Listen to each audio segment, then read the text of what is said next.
欢迎收看关键时刻，我是张道和。今天史上最有钱跟最有权的人，他们上演一场国际版的分手擂台。这是川普跟马斯克他们彻底开撕了。马斯克直接针对川普提的大而美法案说一句，就是恶心啊！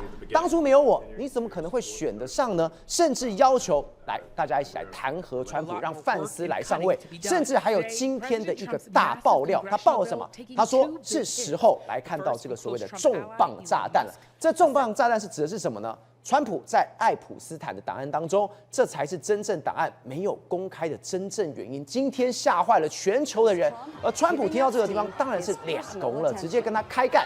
他说没关系，你要这样对我，那我就直接把你的补助全部都停掉，还说你马斯克这个就换了，叫做川普症。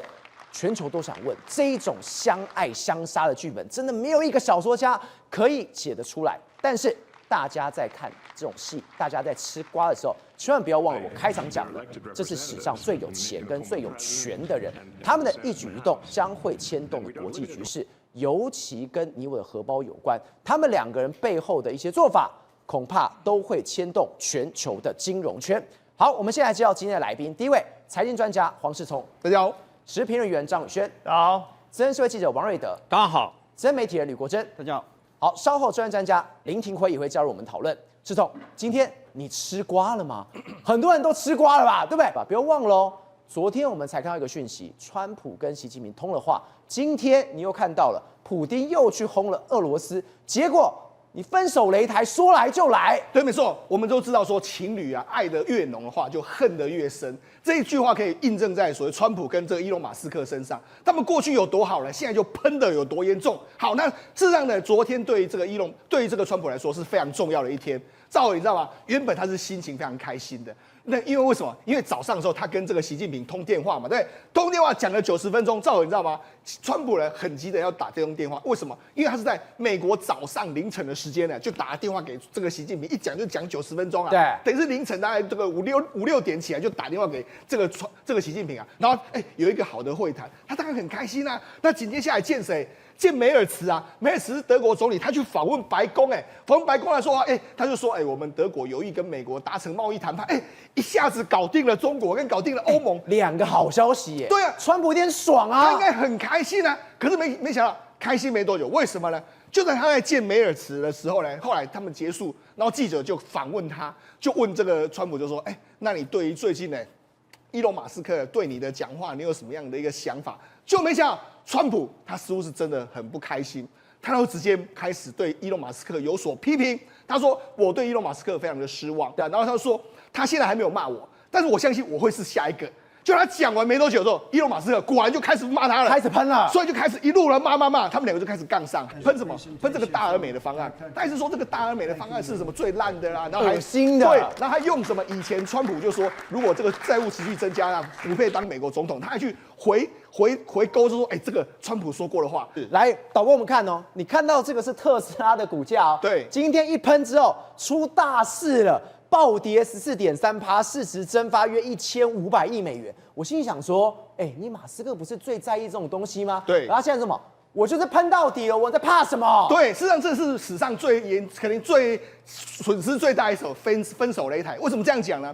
我就讲，如果你仔细看特斯拉，事实上昨天我就讲，如果昨天美股来说的话，照理说他跟这个德国总理谈的那么愉快，跟这个中国这个习近平谈这么愉快，照理要大涨啊，就没有。为什么？就是因为他们两个吵架。你看特斯拉在盘中的时候一开始都跌大概2%、3%，对。可是我标出这个时间点12点这个时间点，就是川普开始喷他的时候，炮轰了之后就开始，你看股价，你看马上如果你仔细看哦，瞬间就开始下跌哦，然后就开始一路往下跌，最多跌了快20%，然后尾盘是拉起来，因为尾盘说好像有2个要命了，这跌了14%，跌14%，一口气蒸发了1500亿美金呢。如果你乘以30的话，是价值的话，4.5兆台币的一种分手费，两个吵。然后一直吵，你知道为什么会一直吵吗？在中间的过程里面，伊隆马斯克连续发了3、4篇的这个贴文，一直骂他，对，一直骂他，对，最后的这个川普才又再回敬他。那这个伊隆马斯克骂什么？他说什么？我根本没有看过这个什么大而美的法案啊，你哪有这样子？然后这个所谓怎么你要减少我什么电动车补贴，我根本也不在乎啊。然后他就说你来吧 ，Come on，Go ahead，就这样，跟他挑战。那当然川普也不爽，川普马上就跟他说什么？我知道了，如果要减少所谓联邦的赤字，最好的方法就是减少这个伊隆马斯克的 SpaceX 还有那些补贴就好了。就是对你的补助，我们才最省钱。对，所以双方就真的直接给我开干啊！开干之后一直在往下跌，一直往下跌的一个情形啊。所以你知道现在为什么？现在全世界都在看，为什么？你看这个 Politico 就说什么？因为他们两个现在为止已经开始吵架，但是他认为说，因为有复苏的现象，因为为什么？他们两个吵架，我跟你讲，全世界最有钱的人跟全世界最有钱的人，两个人吵架，这个对美国实在是太伤了嘛。所以目前为止，周边人都要什么啊？冷静啊，冷静啊！你们不要闹了，不要再吵了，我们都受害了。对，现在最新的消息是说呢，在这个礼拜的时候，可能这个川普的副手会跟伊隆马斯克会见面。那伊隆马斯克，原本伊隆马斯克很气啊，你知道伊隆马斯克一开始就说什么啊？那个 NASA 有这个所谓飞龙这个船，我不要开了，我就不要了，以后就美国的这个所谓太空事业都完全 all you 也不做了。就他现在最新的消息说啊，好了，我会继续做了。所以看起来的话，的确两个人是有一点点降温的迹象了哈。但是会不会真的能够回首到过去的甜美时光？我觉得是蛮不可能的。这个伤害已经造成了吧？对，没错。好，我们就讲嘛。事实上，川普一开始的时候，他是在媒体这个公开骂这个伊隆马斯克嘛。好，他第一篇反击的贴文就是这一篇。他说什么？伊隆马斯克疯了，他 went crazy。对，因为他因为取消电动车的扣抵措施而不满，就这样的一个状况。所以他有先给他扣上一个帽子，因为我的大而美法案把你的补助给删了，所以你才会这么气。对，然后呢，这个后来第二篇贴文是这个，他说我们要在预算上省钱的话，节省数十亿美金，最简单的方法就是取消伊隆马斯克拿到了政府补助还有合约。我一直很压抑，拜登居然没有这么做，虽然说等一下这么不爽。好，那这开撕的过程里面来说的话，我觉得伊隆马斯克似乎是没有在跟你客气的，因为他丢了几个重磅炸弹。第一个是说什么？他说，我还呼吁了这个很多美国的国会议员呢，发起弹劾这个总统。他说应该是让范斯当总统的时候了，很凶对，然后还说呢，如果没有我的话，你根本就不可能赢啊，对不对？然后还赢得什么国会多数，现在都不是你啊。他就说，意思是指这个川普是忘恩负义。对，那我觉得这个其实都还这个双方在政治上面这个口水都没有问题。可他丢出一个东西，哇，这个真的是让很多人惊呆了。他后来又发什么？他说呢，这个是时候要投下真正的这个重磅炸弹了。他说呢，在这个爱普斯坦是谁呢？爱普斯坦是之前美国的一个非常知名的这个投资家，但是因为他涉嫌到什么，就是现在这一位，这个川普旁边的这一位，他们过去其实是不错的朋友。那这个爱普斯坦呢，卷入什么？他有所谓卷入这个性侵这个少女的这个事件，而且是儿少的案件。对，没错。那他后来有入狱过一次，然后2019年的时候，川普当时担任总统的时候，他又入狱一次。那入狱一次的时候，后来他就在狱中就死了。那很多人就指说，川普你是不是故意要把他这个弄到监狱里面去，然后灭口还是怎么样？然后他就说，这个档案是没有公布的原因，是因为川普就在这里面。这个名单里面有川普，对，所以你说，这个影射的太夸张了吧？所以你就知道，这个如果这影射是这样意思是什么？他可能在讲说爱普斯坦的死搞不好跟川普有关系啊。他在当初是2018年入狱的时候，然后2019年为什么要入狱？那时候川普是总统啊，而且是在纽约啊，纽约是你的地盘啊，是不是你搞的啊？所以这个丢下来，这个真的是重磅炸弹，我就讲，这个真的是完全开撕了。好，然后他还发起一个针对2.2亿粉丝说，我们要不要建立一个党派啊？这个中间选民的这个状况啊，就大家都说 yes 的一个状况，就很多人说 yes。所以你看，他现在几乎真的要跟这个川普全面开撕了。但是我就讲，他们都真的会全面开撕吗？我觉得搞不好又会急转直下，也不一定了哈。但是我觉得为什么他们两个会从这个甜蜜呢，到后来就分手？主要原因是这样子。我先跟他讲，至少他们的甜蜜时刻，我跟他讲，甜蜜时刻，你看过去一段时间，川普身边一定会有一个人，那叫做伊隆马斯克。而且这张照片还给他模糊，这张照片在后面默默的看着他，我会守护着你的意思。对，那你看，《纽约时报》很好叫，姑娘们打起来了，川普跟伊隆马斯克公开决裂。一开始的时候，赵浩，你记不记得这个川普无论到什么时候呢？不论在海湖庄园，在白宫任何地方，你都可以看到这个伊隆马斯克。伊隆马斯克跟他多好，你看当初人家伊隆马斯克，如果你记得，他们还是肝胆相照的时候，伊隆马斯克常常带他小孩子到白宫去嘛。对。然后他小孩做了什么事？他小孩还把这个鼻屎啊粘到这个监狱书桌，就美国总统那个书桌下面有鼻屎啊，就还搞得这个所谓这个川普还拿这个桌子去修理啊。但是他也不以为监狱书桌是美国总统做的书桌，然后他儿子可以在上面乱玩呢。你就知道他们两个关系是多好。对，你看任何的什么国宴啊，每个身影都有他，有伊隆马斯克的都在身边啊，对不对？包括说针对一些所谓 DEI 啦什么那些开始打了之后，很多美国人不是就不买这个特斯拉。不买特斯拉的时候，让这个伊隆马斯克很尴尬。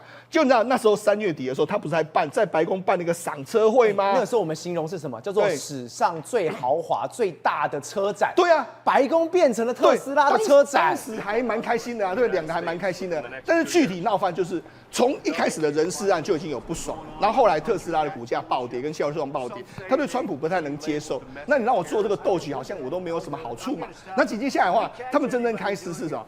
从4月开始，他们两个就很少公开场合见面，因为4月开始关税战。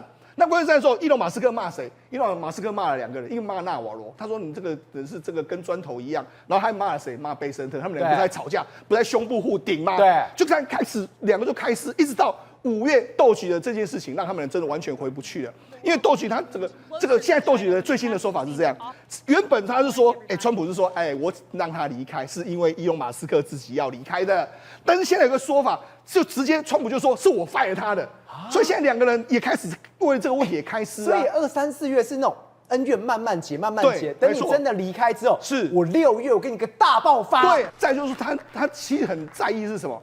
他其实这一次跟这个川普开撕有个原因，是因为他原本要这个艾萨克曼，他担任他的好朋友担任 NASA 的这个总管，因为 NASA 呢是主管什么 SpaceX 啊、星链这些东西都可以归他管嘛。他是希望说由他的人来担任我的这个好，我未来可以做事可以更加顺利嘛。所以我才觉得，但是这些都需要美国的帮忙，所以我才说嘛，他或许是真的就把过去的新仇旧恨一次发泄完就算了啦。我觉得以美国人的个性来说的话，或许真的吵一吵之后呢，搞不好他们和解的速度会比我们预期都还更快。国正，真的是吵一吵之后就没事吗？好，我刚刚有提到哦，这是史上最有钱跟最有权，我们不能只是吃瓜。为什么不能只是吃瓜？因为现在2个人可是会牵动所有的国际的局势哦。这个局势是什么？跟我们台湾也有关系吗？尤其是什么？整个全球金融圈都会受到大影响。所以大家看着分手擂台大直播的时候，你要小心，风暴就要来了。4月风暴，5月的台币的大涨风暴要出现了。你知道吗？他们2个相爱的原因是因为川普对他期待很深，要解决的是什么？美元、美债跟美军3位一体，美国的债务问题要解决嘛。所以曾经把他任命叫 Doge 的部长。变成美国效率部的部长，做的是什么？给他的目标很大，要删减2兆美金的支出，从来没有过。如果能够完成，大概是美国这几年来史上最伟大的总统了。所以马斯克也真的很认真，当了部长之后，真的扮演起你是我的雍正，我是你的连根尧，血滴子到处砍人啊，天天杀，天天砍当效率部长大概100天已经砍掉了1650亿美金这是 big game 不是代表100天等于每天有10几亿美金所以一砍下去，有如当年的连根尧，很少到处都是割人头，所以一下子割了超过10万人。结果美国各州的参议员跟部长们纷纷喊：你这样砍下去，我们不是全部不用选其中选举的你把共和党的政权要玩完了吗？所以2兆美金、1兆美金变成砍了1650亿元。你做你的连根尧，但是对不起我。川普不当雍正了，我要当康熙大帝，我要勤政爱民，我就大而美法案又出来了。对啊，所以完全马斯克被川普耍了，为你尽心尽力，你原本叫我砍，然后你现在大而美法案，不是打我脸吗？你要想他得罪多少人啊？他还砍很多学校的预算，所以连天下读书人都得罪开除多少公务员，士绅全部都讨厌他。结果川普突然摇身一变，你是连根尧，不是我不是雍正我不要这做酷吏嘛，我要当一个勤政爱民的好总统，所以减税。大而美又出来了，大而美一下子负债可能就增多少？人家美国本来是35兆的负债公债，可能一口气拿到70兆。未来几年因为70兆越来越多，所以马斯克你不是在算我吗？我为你付出这么多，你不是要删减支出，当一个伟大的好皇帝吗？你要删减支出，结果你支出更多，大有美，所以他就批评他嘛。你这个法案不是很油吗？所以2个就由此闹翻了嘛。你本来好好的当我的血滴子就好嘛。那我们来说，其实马斯克当他的连根尧也真的蛮惨的。整个今年1到3月27号跌了28%。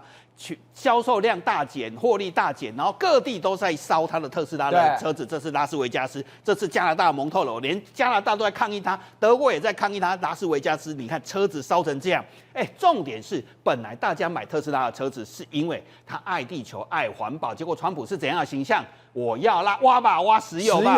所以本来里奥纳多、乔治克隆尼这些环保人士、环保明星都开特斯拉了，结果现在都觉得你怎么从这个爱地球的背叛我们？所以这是特斯拉卖不好的原因。可是这也是马斯克为川普牺牲了。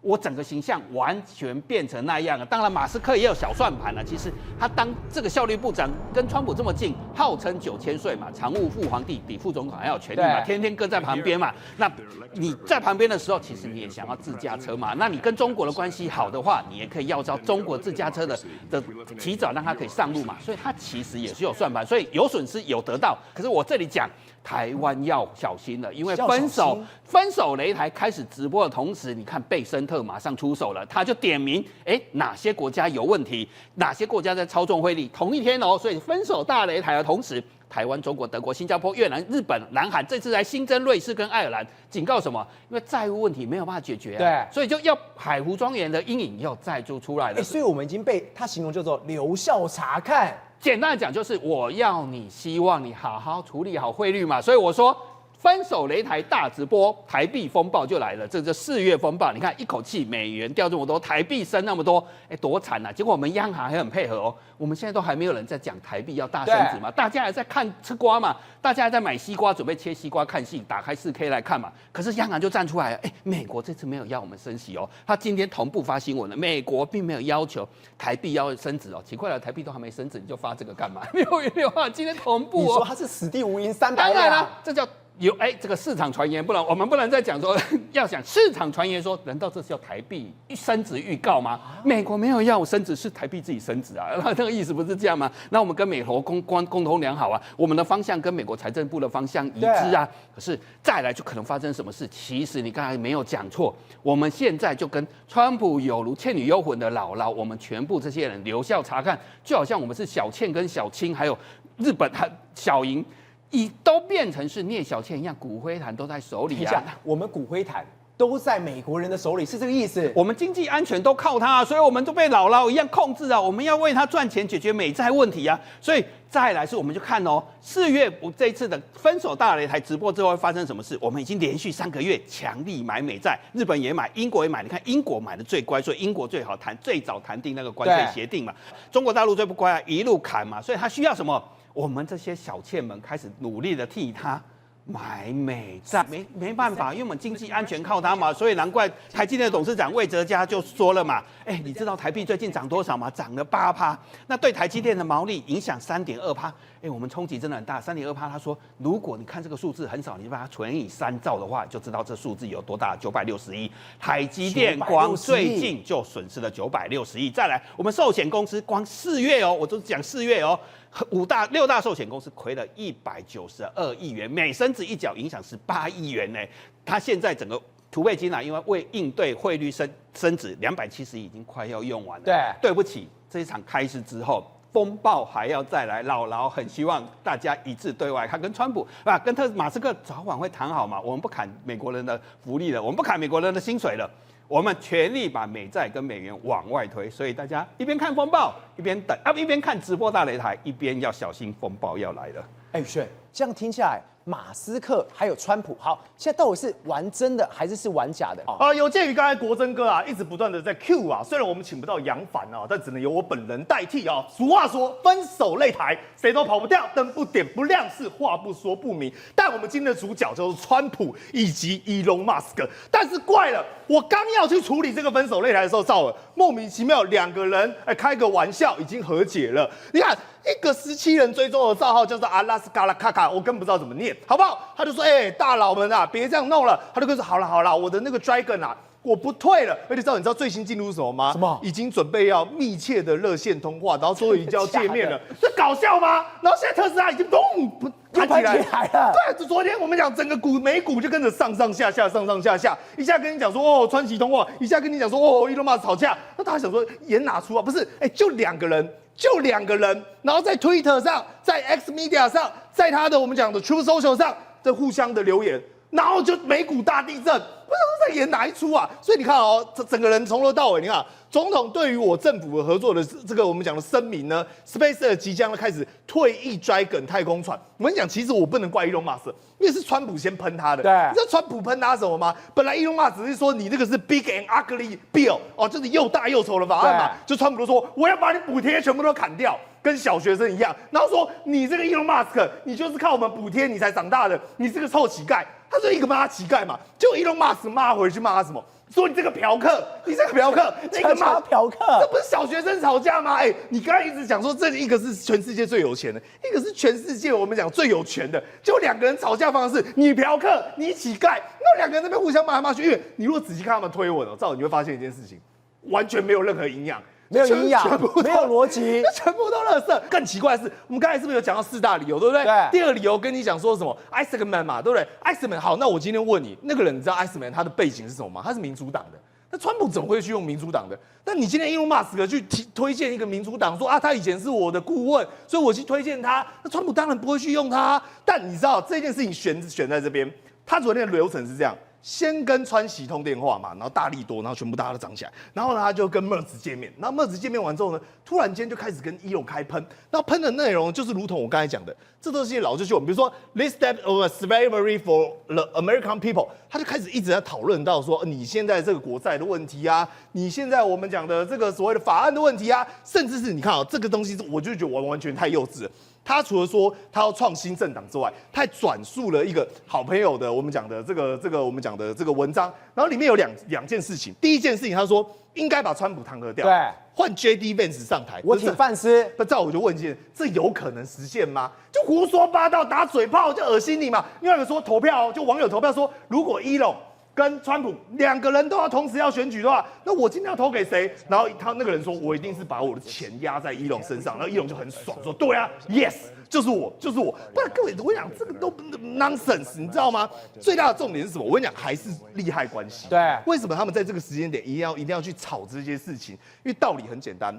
川习通话之后，代表未来整个不管是美国也好，中国也好，它的贸易的滚动跟变局一定会产生大变化。是，但现在Elon有几个大问题啊。第一个，它在欧洲以及在我们讲的美国，我们是不是有讲到说啊，它销量很不好？它汽车销量呢分别下跌，一个是49%，一个是我们讲20%几，它的这几个月都卖得很不好。但是为什么他要去提名一个民主党的人去作为 NASA 的？然后呢，借由民主党人这个人被打枪之后，然后为他感觉好像愤愤不平。当然，Elon他现在是想要争取民主党的这些人的支持嘛。那另外，他现在跟川普之间闹翻，你以为没有好处吗？当然有啊。未来请问一下，Elon他的电动车销量主力是在哪里？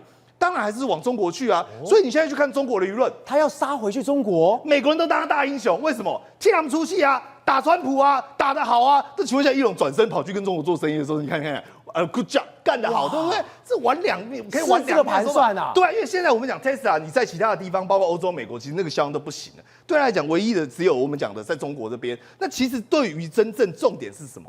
你实际想想看，比如说它的Dojo晶片，比如说它的 Starlink， 对不对？比如说它的我们讲的 SpaceX， 其实这些真正核心的东西它都没动到，所以才会回到我们开场讲的。那个 SpaceX 确实讲太快了，所以他马上说那个没有，我们开玩笑。对，因为有些玩笑啊可以开，有些玩笑啊不能开。但是你仔细看啊，他所有开的玩笑根本都是不重要的玩笑。廷伟，有些玩笑可以开，有些玩笑不能开。他刚刚已经把川普讲的跟什么一样了，这到底是演真的还是演假的？另外，我觉得让大家最百思不得其解的事情是，我们刚刚有讲到，明明在昨天最重要的事情应该是川普跟习近平通话。想说这对全球贸易来说，全球的地缘政治来说都非常好，但没有想到哦，随着伊隆马斯克跟川普这样干，然后今天又来一个普丁，也这个时间点又去轰乌克兰，这搞什么东西？唱双簧啊！你知道川普其实最在意的是什么？就是选民对他的看法，以及共和党的支持者对他是不是能够解决俄乌战争，能不能摆平中国这件事情吗？对。那你看到同一个时间哦，3件事情同时发生，跟习近平打电话，跟普丁打电话，跟马斯克闹翻，对不对？那哪一件事情是美国比较关心的？就是说美国人民比较关心的？你觉得是哪一件事情？应该就是跟马斯克吧？哦，是马斯克吗？马斯克啊，这件事情比较重要吧？为什么呢？因为很多人对马斯克有意见的。马斯克以前是挺民主党的，那你现在后来在选举过程当中，就是因为那一枪，所以马斯克过来说挺这个所谓的天之这个骄子嘛，就是天时之选嘛。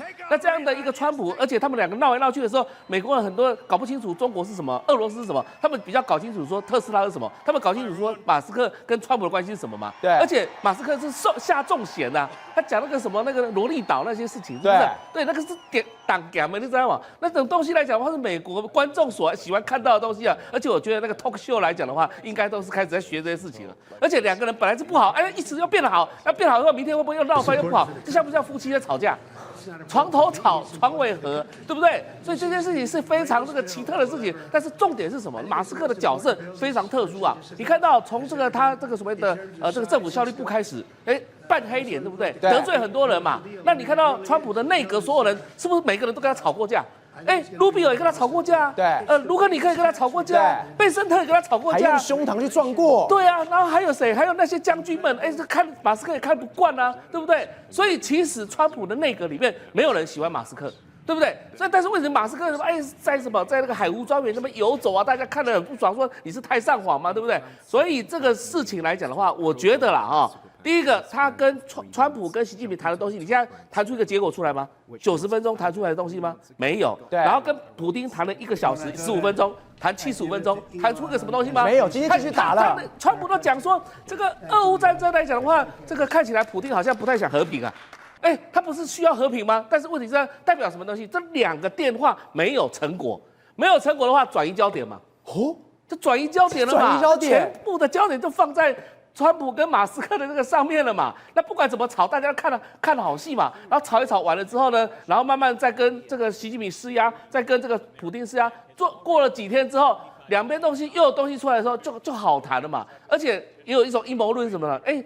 就不是他不知道到底股票有没有放空或什么之类的，可以这样子操纵来操纵去，是不是赚价差？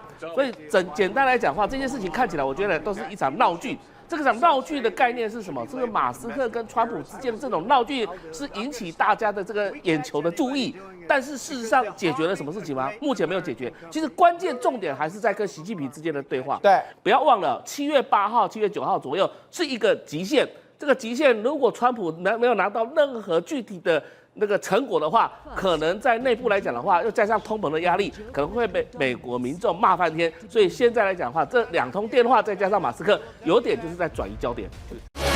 宏观取材，厘清真相，犀利精准，深入剖析，时刻掌握关键，新闻时事不漏接。老时段，新气象，我是钟浩和，关键时刻2.0，全新出击。